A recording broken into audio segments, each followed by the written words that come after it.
Today, let's take a look at the all-new Roto Grip Transformer.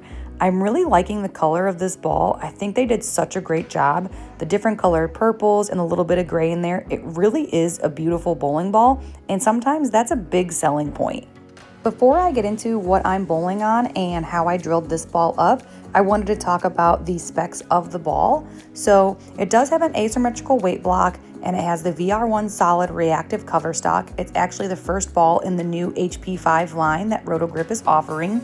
And what's really interesting about it is it has this new concept called the Morph Wing Core. So if you look at the core of this ball, it actually looks like the little transformer image that is on the side of the bowling ball. And what is special about this is that if you drill into the wings of this core, it can drastically change the way that the ball reacts. The one I'm reviewing in this video is the pinup layout. So I have not drilled into the wing with this ball. And the layout I have on this is a 4 by 4.5 by 2.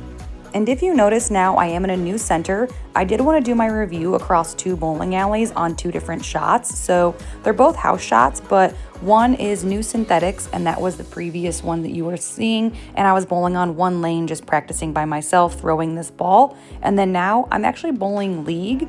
My favorite time to do a review is in league, where you're gonna actually be able to see true reaction of a bowling ball in a real life experience, where you have other bowlers bowling, you have to execute good shots, and then you're gonna be able to get a truer read on how the ball works during transition and things like that.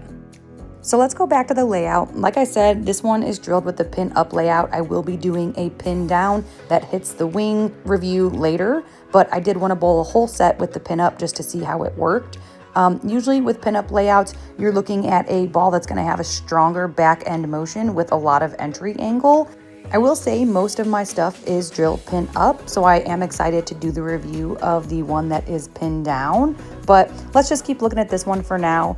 I will say I definitely was able to open up my angles quite a bit with this ball. I was standing way further left for the start of league than I usually do, and I really noticed how this ball was better in transition than in the beginning of the set, which is exactly what the drilling and this ball are meant to be. I think the next time that I throw this ball, I want to tap it with a little bit of surface. Right now you're looking at it with the out-of-the-box surface that it comes with, but I'm wondering if I just tap it with an Abralon to see if I can get a little bit different of a reaction out of it, just to see what happens.